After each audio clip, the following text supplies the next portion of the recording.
এই পৃথিবীতে কোনো মা কিন্তু সাধারণ নয়। তোমরা যারা আজকের হরিবাসরে বসে আছো, কখনো ওদের কথায় দীক্ষা নাওনি বলে মন্দিরে ঢুকবো না যেন এটা করো না। যদি জগন্নাথের মা হতে চাও, যদি গোপালের মা হতে চাও, যদি নারায়ণের মা হতে চাও, ওদের কথা শুনে যেন কখনো ভেবো না মালা নেব তবে ঠাকুর ঘরে ঢুকবো, দীক্ষা নেব তবে ঠাকুর ঘরে ঢুকবো। দীক্ষা নাওনি তাতে কি আছে? ঠাকুরকে সেবা করো, ঠাকুরকে যত্ন করো। মালা নাওনি তাতে কি আছে? ঠাকুরকে সেবা করো, ঠাকুরকে যত্ন করো। কোনো সম্প্রদায় ভুক্ত হওনি তাতে কি আছে? ঠাকুরকে সেবা করো, ঠাকুরকে যত্ন করো। অনেকে বলে মালা না হলে নাকি পরজন্মের গতি হবে না। চমৎকার কথা, তাই না? মালা না হলে পরজন্মের গতি হবে না। মালার নাকি খুব প্রয়োজন, সে যে কোনো মালাই হোক। এবার ভালো করে মন দিয়ে শুনুন, বলুন তো মালার যদি এতই প্রয়োজন আমাদের, মালা ছাড়া কোনো উপায় নেই, মালা ছাড়া কোনো গতি নেই। ঠাকুর আমাদের নাক দিল, চোখ দিল, মুখ দিল, কান দিল, পেট দিল, মাথা দিল, হাত দিল, পা দিল, একটা মালা কেন দিল? নাকের প্রয়োজন নাক দিয়েছে, চোখের প্রয়োজন চোখ দিয়েছে, হাতের প্রয়োজন হাত দিয়েছে। মালা দেয়নি মানে মালার প্রয়োজন নেই। এ জগতে প্রয়োজন কোনটা? প্রয়োজন আমাদের গুরুরা আমাদের বলে দিয়ে যাচ্ছে, আমরা শুধু বুঝতে পারছি না। এ জগতে ভাই সবাকার এই ঠাঁই, জগৎ সত্য আগে ভেবে নাও। জগৎ মিথ্যা ভাবলে পরে তোমার কাছে কিছু নাহি রবে। আগে জগৎকে সত্য ভাবা শেখো। যারা বলছে জগৎ মিথ্যা, ব্রহ্ম সত্য, ভাই যেটা দেখা যাচ্ছে এটা মিথ্যা, যেটা দেখা যাচ্ছে না ওটা সত্য। তাকিয়ে দেখো, ভগিনী নিবেদিতা থেকে মাদার টেরেসা পর্যন্ত এরাই তো মহামানব। কবিগুরুরা তারাই তো মহামানব। তারা বলে গেল সবার উপরে মানুষ সত্য, তার উপরে আগে কি হতে হবে? আগে আমাদের মানুষ হতে হবে। তিনি আমাদের জন্মের সময় যখন পাঠিয়েছেন, কি করে পাঠিয়েছেন? মানুষ করে পাঠিয়েছেন। এখানে এসে আমরা কিন্তু মানুষ হওয়ার চেষ্টা করি, সম্প্রদায় হওয়ার চেষ্টা করেছি, রিলিজন আমরা জাতি হওয়ার চেষ্টা করেছি, কিন্তু একজনও কেউ আমরা মানুষ হওয়ার চেষ্টা করছি না। এখানে এসে যদি কেউ মানুষ হওয়ার চেষ্টা করি তবে তো সে আমার কোলে তুলে নেবে। 10টা বাচ্চা, একটা বাচ্চা যদি মানুষ হয় আর 9টা যদি অমানুষ তৈরি হয়, বলুন তো বাবা কাকে কোলে তুলে নেবে? যে কটা অমানুষ সেই কটা, না যেটা মানুষ সেইটা? তাই এ জগতে তিনি আমাদের মানুষ করে পাঠিয়েছেন। আমরা মানুষ হলাম না কেউ ভাই, আমরা সম্প্রদায় হয়ে গেলাম, আমরা জাতি হয়ে গেলাম। আমরা ডিবেট করে ভাগ করে কোন সময় আমি বাদের লাইনে দাঁড়িয়ে গেলাম আমি নিজেই বুঝতে পারলাম না। এ জগতে যারা মানুষ হলো তারাই তো তার চরণ পেল। এ জগতে সম্প্রদায় কেউ কি তাকে পেয়েছে? হায়, অনেকে বলে অমুকে পেয়েছে, তমুকে পেয়েছে। জিজ্ঞেস করে দেখো কে পেয়েছে? বললো যারা পেয়েছিল ওরা মরে গেছে। বলো তো বেঁচে আছে পেয়েছে এমন কে? তাকে চেক করে দেখি পেল কি না। বেঁচে আছে এমন কেউ ঠাকুরকে পেয়েছে নেই। মরে যাওয়ার পর বানিয়ে অনেক গল্প বলা হয়। অনেকে বলে আমাদের তপস্বী মনি ঋষিরা এমন ছিল, মন্ত্র বলে হিমালয়, তারা এত বড় মন্ত্র জানতেন, এত তন্ত্র জানতেন, মিলিয়ে বায়ু যোগে হিমালয় হিমালয় থেকে গঙ্গাসাগর চলে আসতো। তাহলে যখন ইংরেজরা আমাদের দেশের স্বদেশী আন্দোলনকারী বিপ্লবীদের যখন ধরছিল, তারা মিলিয়ে গিয়ে এদের বাঁচাতে পারল না কেন? এগুলো বিচার করবে। আমি বলবো না যে আমার কথা শুনুন, আমার কথা বিশ্বাস করুন, আমার কথা শুনুন, সবারটা শুনুন, কিন্তু নিজের বিচার বুদ্ধি তো আছে, সেটা দিয়ে বিচার করে দেখুন কোনটা ঠিক আর কোনটা ভুল। আমাদের টোটাল দেবদেবী কত? আমাদের টোটাল দেবদেবী 33 কোটি। ইংরেজরা যখন আমাদের দেশ শাসন করছিল, আমাদের দেশে জনসংখ্যা কত ছিল? 30 কোটি। তাহলে 30 কোটি জনসংখ্যা, 33 কোটি দেবতা। ইংরেজরা জুতো দিয়ে মারাচ্ছিল, একজনার ভাগে একটা করে দেবতার থেকে বেশি দেবতা। দেবতারা তাদের রক্ষা করতে পারলো না। কেন পারলো না ভাই? এই জায়গায় বোঝা লাগবে সত্য কোথায় আর মিথ্যা কোন জায়গায়। সৎ যদি হও তবে সত্য বুঝতে পারবে, আর সৎ যদি না হও, অসৎ হও, সত্য কখনো বুঝতে পারবে না। চম্বুক যদি হও লোহাকে তুমি জানতে পারবে, আর চম্বুক যদি না হও লোহাকে তুমি আকর্ষণ করতে পারবে না। বর্তমান জগতে আমাদের কি প্রয়োজন জানেন? আমাদের প্রয়োজন শিক্ষা। যার শিক্ষা আছে তার কাছে সব আছে, আর যার কাছে শিক্ষা নেই তার কাছে না না আছে, টেনে উঠে বলা লাগবে বাবা দাও, মা দাও, কারণ ওর কাছে শিক্ষা নেই। যার কাছে শিক্ষা আছে সে কখনো অন্যের কাছে ভিক্ষা করতে পারে না। কিছু না কিছু করে খাবে, কিন্তু ভিক্ষা সে করবে না। আজকের পুরো ভারতবর্ষের মানুষের হাতে যারা ভিক্ষের ঝুলি টাঙিয়ে দিল, যারা হাতে ভিক্ষের কটোরা ধরিয়ে দিল, এরা কারা ভাই? এরা কি আমাদের মঙ্গল চায়? এরা যদি আমার মঙ্গল চাইতো, তাকিয়ে দেখুন চীন আমাদের দেশে দামি দামি সফটওয়্যার দিয়েছে, পুরো ওয়ার্ল্ডকে জানিয়ে দিয়েছে টেকনোলজিতে চীনের আগে কেউ আগে যেতে পারবে না। জাপানের দিকে তাকিয়ে দেখুন, উড়ন্ত ট্রেন বিশ্বকে দান করেছে, বিশ্বকে দেখিয়ে দিয়েছে যে লাইন তো কি, লাইন ছাড়া ট্রেন চলতে পারে। তাইওয়ানকে দেখুন, এই যে আমরা মাইক্রোফোনে কথা বলছি, সব থেকে দামি কোম্পানির মাইক্রোফোন কোথাকার? তাইওয়ান কোম্পানির। এই সাউন্ড সিস্টেম কোথাকার? Taiwan company. তারা পৃথিবীকে বিভিন্ন দেশ বিভিন্ন জিনিস দেখিয়ে দিয়েছে যে আমরা পারি। তারা এত শিক্ষিত, শিক্ষা অর্জন করেছে যে পৃথিবীকে চোখে আঙুল দিয়ে দেখিয়ে দিচ্ছে আমরা কম পিছনে নয়। আর সেখানে ভারতের মানুষ বিশ্বকে কি দিচ্ছে? সকালে উঠে গোবর কোন দিকে রাখবে, সকালবেলা উঠে ঝাঁটা কোন দিকে থবে, কোন দিকে মুখ করে প্রণাম করলে মরার পরে তুমি স্বর্গে যাবে, কোন দিকে দেবী ঘট পুঁতলে বউ শাশুড়ি ঝগড়া হবে। বলুন তো ভাই, আমাদের এই দশা কেন? আমরা কি বিশ্বকে কি দিলাম? গোবর দান করলাম, আমরা বিশ্বকে দেবী ঘট দান করলাম, আমরা বিশ্বকে প্রণাম করা শেখালাম। কেন? কেন কি আমাদের ধর্মগুরুরা আমাদের কাছ থেকে শিক্ষা কেড়ে নিয়েছে। ডান হাতে কলম ধরার কথা ছিল, ওরা কলমটা কেড়ে নিয়ে মালা ঢুকিয়ে দিল। ঝোলার ভিতরে হাত দাও আর মালা টেপো। বাঁ হাত থেকে আমাদের খাতা কলম বইটা কেড়ে নিল, নিয়ে বাঁদিকে ভিক্ষার ঝুলি দিল, দিয়ে বলল গ্রামে গ্রামে ভিক্ষে করো আর আশ্রমে দান করো, মরার পরে তুমি স্বর্গে যাবে। ভাই, ভিক্ষে করলে যদি মরার পরে স্বর্গে যাবে, যদি নাম জপ করলে মরার পরে স্বর্গে যাবে, তাহলে আমাদের পাড়ার ছেলেমেয়েরা, আমাদের বাড়ির ছেলেমেয়েরা করবে কেন? তোমাদের ফ্যামিলিগুলো কেন করছে না? তোমাদের ছেলেমেয়েরা ইংলিশ মিডিয়ামে পড়বে, তোমাদের আত্মীয় বন্ধু বান্ধবেরা স্কুল কলেজে যাবে, তারা শিক্ষিত হবে, আর আমার বাড়ির ছেলে মেয়েগুলো ঝোলা জপ করে মরার পরে স্বর্গে যাবে। এটাই কি সঠিক নিয়ম? এটাই কি সঠিক নীতি? ভগবান বললেন, ওরে পৃথিবীতে পাঠিয়েছি তোদের ভিক্ষে করার জন্যে। দুটো হাত দিয়েছি কেন? ভিক্ষে করার জন্যে। দুটো হাত দিয়েছি কেন? মালা জপার জন্যে। দুটো পা দিয়েছি কেন? তীর্থে যাওয়ার জন্যে না।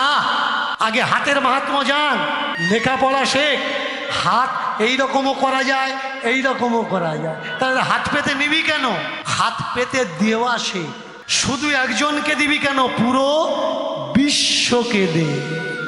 আজকের বলুন তো, স্বামী বিবেকানন্দ যখন হিমালয়ে তপস্যা করতে যাবেন বলে স্থির করলেন, ঠাকুর রামকৃষ্ণ বললেন, হ্যাঁ রে, তুই তপস্যা যদি করিস দেশের কি হবে রে নরেন? বলে, ঠাকুর তপস্যা করলেই তবেই তো আত্মিক উন্নতি হবে। বললে, হ্যাঁ, তোর না হয় আত্মিক উন্নতি হলো, কিন্তু আমার ভারতের মানুষের কি হবে? সাধারণের কি হবে? তুই সেবায় লাগ। আমি কি চাই জানিস? আমি চাই তুই বটগাছ হ, আর সেই বটগাছের ছায়া যেমন প্রতীক বসে শান্তি পায়, তার কষ্ট দূর হয়ে যায়, তেমনি তোর ছত্র ছায়ায় যারা আসবে তাদের সারা জীবনের কষ্ট যেন দূর হয়ে যায়, তাদের জ্বালা যন্ত্রণা যেন দূর হয়ে যায়। বলুন তো, নরেন আমাদের কি দিয়েছেন? আমাদের শিক্ষা দিয়েছেন। নরেন আমাদের স্বাস্থ্য ব্যবস্থা, হসপিটাল দিয়েছেন। প্রণবানন্দ মহারাজজি, যিনি ভারত সেবা সংঘের প্রতিষ্ঠাতা, তিনি আমাদের কি দিয়েছেন? স্কুল কলেজ দিয়েছেন। তিনি আমাদের কি দিয়েছেন? শিক্ষা দিয়েছেন। তিনি আমাদের হসপিটাল দিয়েছেন, যাতে আমরা গরিব দুঃখীরা সেখানে ইলাজ করতে পারি। তাকিয়ে দেখুন, ভারতবর্ষের আরও অনেক সংস্থা আছে যারা আমাদের ফ্রি অফ কস্ট ট্রিটমেন্টের জন্যে হসপিটাল বানিয়ে দিল, বিনা পয়সায়, বিনা ডাক্তার খরচে গরিব দুঃখীর যাতে সেবা হয়। আর যারা তিনতলা চারতলা আশ্রম বানিয়ে বলল মালা টেপো, মালা টেপো, এদের জিজ্ঞাসা করুন তো দেশে এরা কটা হসপিটাল তৈরি করে দিয়েছে? এদের জিজ্ঞাসা করুন দেশে এরা কটা স্কুল আর কটা কলেজ তৈরি করে দিয়েছে? সত্যিই যারা ভারতবর্ষকে শিক্ষা দিল তাদের আমরা জানলাম না। সত্যিই যারা ভারতবর্ষকে সেবা দিল তাদের আমরা চিনলাম না। কিন্তু চিটিংবাজি আর ভণ্ডামি দিয়ে যারা ভারতের শিক্ষা ব্যবস্থাকে নষ্ট করছে, আমরা মনে করছি তারাই বোধহয় ভারতের আসল ধর্মগুরু। এটা যেদিন চিনতে পারবে সেদিন আপনি মানুষ হবেন। আর যেদিন মানুষ হবেন সেদিন দীনকৃষ্ণ ঠাকুরের মতন কোনো মালা আপনাদের দরকার হবে না। সেদিন যখন খিচুড়ি আপনি রান্না করবেন, ছেলের রূপ ধরে গোবিন্দ আপনার কাছে এসে বলবে, একা খাবি, আমার দিবি না? কারণ গোবিন্দ কার হাতে খায়? মানুষের হাতে খায়, জন্তু জানোয়ারের হাতে খায় না। সারা জীবন 2 নাম্বারি করে গেছো, শেষ জীবনে মালা নিয়েছো, আর তুমি মনে করছো তুমি গোপালে দেবে, গোপাল খাবে? হ্যাঁ, ভাইয়ের জমি আশেপাশে, তোমার জমির আশেপাশে যার জমি আছে সে বলছে প্রত্যেক বর্ষায় গিয়ে 1 বিঘত করে ঠেলে ঠেলে যায়। তুমি মালা নিয়েছো, তিলক নিয়েছো, তোমার হাতে গোপাল খাবে? আগে মানুষ হবে, তবে গোপাল তোমার হাতে খাবে। আর এই মানুষ হতে গেলে না তো মালা লাগে, না তো তিলক লাগে, না তো বৈরিকী হওয়া লাগে, না তো সাধু হওয়া লাগে। মানুষ হলে তবেই ভগবান তার। আর যে মানুষ নয়, ভগবান তার নয়। ভগবান কোথায় আছেন? প্রত্যেকটা জীবের হৃদয়ে আছেন। এটা দেখতে পেয়েছিল কে? স্বামী বিবেকানন্দ। তাই তিনি বলেছেন, যত্র জীব তত্র শিব। প্রত্যেকটাই জীব এক একটা জীবন্ত শিব। জীব সেবা করা মানেই শিব সেবা করা। তাই মানুষ সেবা করো ভাই। মানুষের মাঝেই ভগবান, মানুষের মাঝে ঈশ্বর, মানুষের মাঝেই আছে দানবের বসবাস। নদীর এপারে ছাড়িয়া নিঃশ্বাস, নদীর ওই পারে স্বর্গ সুখ, এটাই মানুষের বিশ্বাস। আমরা পরপারে যাওয়ার জন্যে ভজনা করছি ভাই, কিন্তু আমার পরিবেশটা ভালো থাকবে বলে কেউ চেষ্টা করছি না। আমরা পরপারে যাব বলে সাধনা করছি, কিন্তু আমার আত্মীয় বন্ধু বান্ধবের চোখের জলটা আমরা কেউ একবারও মুছিয়ে দিচ্ছে না। তাই ভাই, সবার উপরে মানুষ সত্য, তাহার উপরে নাই, তাই মানব জন্ম যদি পেলে মানুষ হও আগে, মানুষ হও আগে। মানুষ জন্ম আগে পেলে মানুষ হও আগে, মানুষ হও আগে। মানুষ জন্ম যদি পেলে মানুষ হও আগে, ভাই রে মানুষ হও আগে। মানুষ জন্ম আগে পেলে মানুষ হও আগে, মানুষ হও আগে। মানুষ না হলে বলো মানবিকতা জাগে, মানবিকতা জাগে। তাই সাম্যের সুরে গাহরে গাহরে মানবিকতার গান, হৃদয়ে হৃদয়ে প্রণবিবেশে তাহার অবদান, তাহার অবদান। জয় জয় ত্রিভুবন মঙ্গল সব প্রাণ, মঙ্গল সব প্রাণ, মঙ্গল সব প্রাণ। ও নমস্কৃত্যং নারায়ণং নারায়ণः सर्वगुणं भगवान् नाम सायं वैकुण्ठधीपति गोलकधीपति क्षीरदसागरधीपति भगवान् उलुध्वनि उलुध्वनि।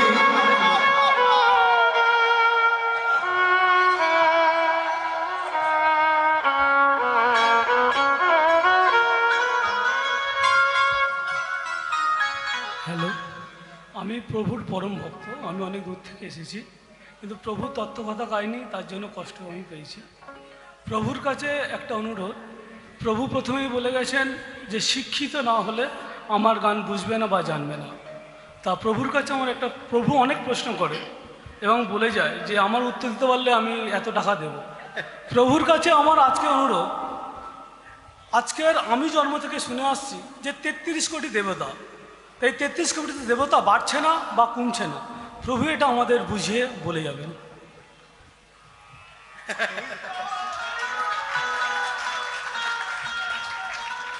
প্রেম সে নিতাই গৌর হরি হরি বল। আচ্ছা, সময় কিন্তু অতিবাহিত হয়ে গেছে, তবু আচ্ছা ঠিক আছে, উত্তর না দিলে কি ছাড়বে তোমরা আমার? আর যদি নাও শোনো তবুও উত্তর শোনাবো। আমরা মনে করি দেবদেবীর ফ্যামিলি বাড়ছে না, এটা সম্পূর্ণ ভুল কথা। দেবদেবীদের ফ্যামিলি বাড়ছে, তাহলে আমরা জানতে পাচ্ছি না কেন? কারণ হলো আমাদের আয়ু কত বছর? কেউ 40, কেউ 50 বছর আমরা বাঁচি, তাই তো? কিন্তু এই হিসাবে দেবদেবীর আয়ু কত বছর? যেমন একটা মশার জীবনচক্র যদি দেখা হয়, কতদিন একটা মশা কতদিন বাঁচে? হ্যাঁ, শুনতে পাচ্ছি না।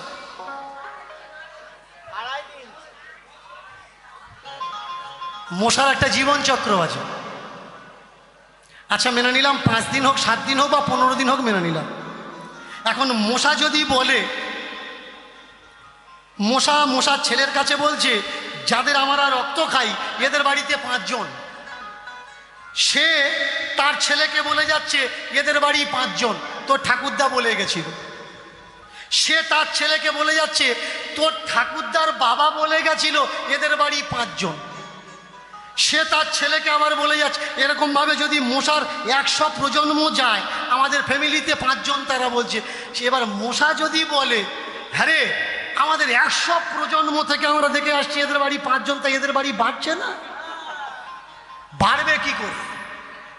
আমাদের জীবনচক্র পরমায়ুর সঙ্গে মশার জীবনচক্র পরমায়ু দুটো তো সমান নয়।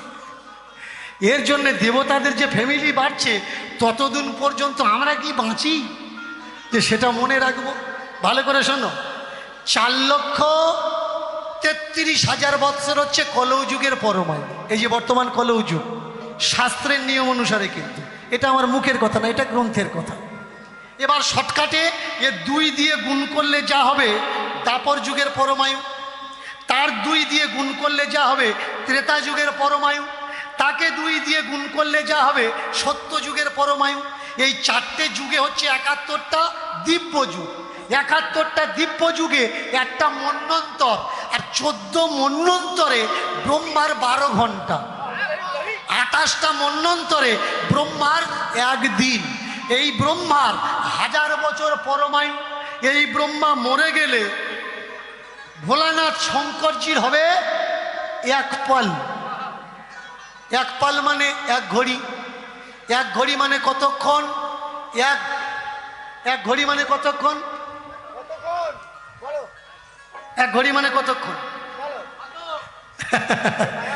এই যে আমরা হাতে হাতে যেটা দিই, এর নাম কি? এই ঘড়ি না, কিন্তু এর নাম হচ্ছে ওয়াচ, রিস্ট ওয়াচ। ঘড়ি কার নাম? একদিন ছিল 2 দিকে কাঁচের গোল বল ছিল, আর তার ভিতরে বালি রেত ঢুকিয়ে দেওয়া হতো, আর বালি পড়তো। 24 মিনিটে 1 ঘড়ি বলা।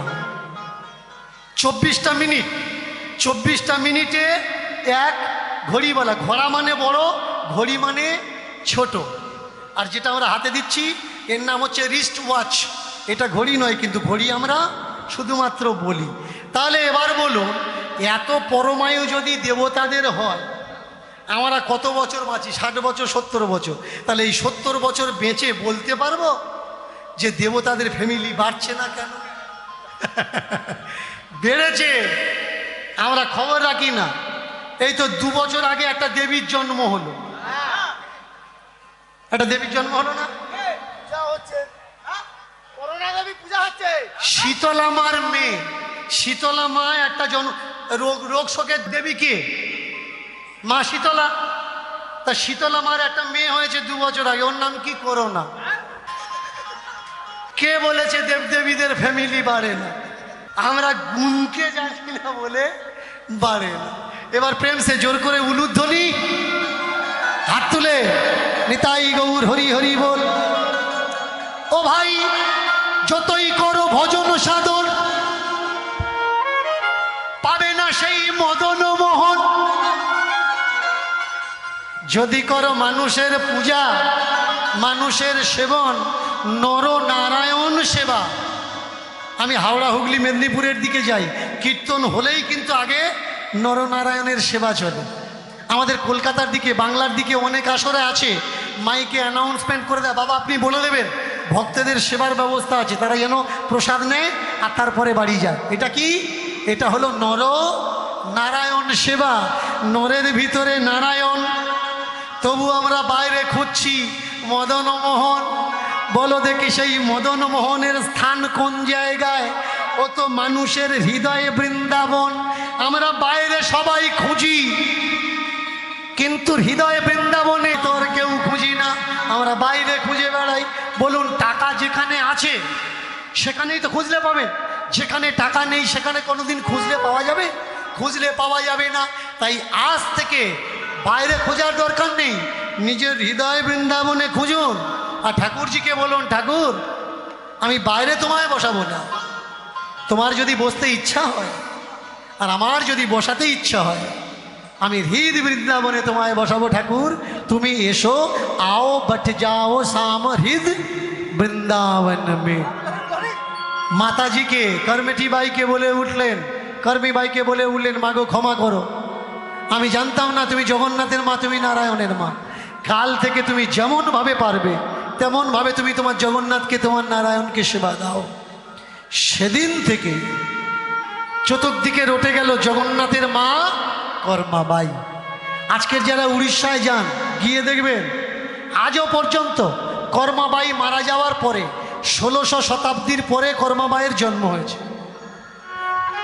এটা চলছে কত?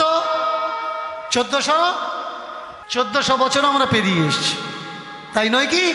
তাহলে এত বছর যেদিন মারা গেছেন কর্মেতি বাই, যতদিন বেঁচে ছিলেন নিজে হাতে বাল জগন্নাথকে খিচুড়ি প্রসাদ দিয়েছেন। আর তিনি মারা যাওয়ার পর জগন্নাথের কান্না দেখে, খেয়াল করবেন, মানুষ মারা গেছে তার কান্না দেখে জগন্নাথের পুরীর পান্ডারা বললে প্রভু কাঁদবেন না। নেই কর্মেতি বাই, তাতে কি আছে? আজ থেকে আমরা প্রত্যেক দিন সকালবেলা করে খিচুড়ি প্রসাদ তোমায় রান্না করে দেব। যাবেন জগন্নাথে, গিয়ে দেখে আসবেন প্রত্যেক দিন সকালবেলা জগন্নাথে খিচুড়ি প্রসাদ ভোগ লাগে। সেটা কার অবদান? আমার কর্মেতি বায়ের অবদান। এর জন্যে বলা হয়েছে সব থেকে বড় কি? সব থেকে বড় হচ্ছে কর্ম। আমরা যে গীতা পড়ি, গীতার প্রথম শ্লোক কোনটা? গীতার প্রথম শ্লোক হলো ধর্মক্ষেত্র কুরুক্ষেত্রে সমবেত যজুৎসব। ধর্মক্ষেত্র, ধর্মক্ষেত্রে কুরুক্ষেত্রে। কোনটা? ধর্মক্ষেত্র, কর্মক্ষেত্র তথা কুরুক্ষেত্র।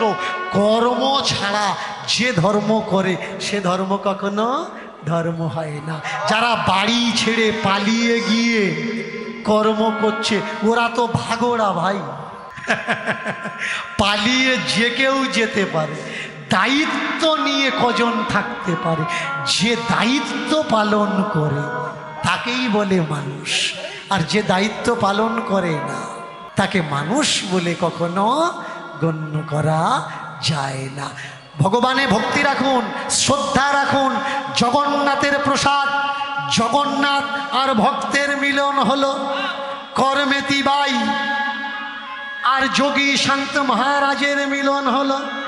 ধন্য ধন্য ধন্য আজি ধন্য ভগবান, যে প্রমাণ দিল আজ রাখিল ভক্তের মা।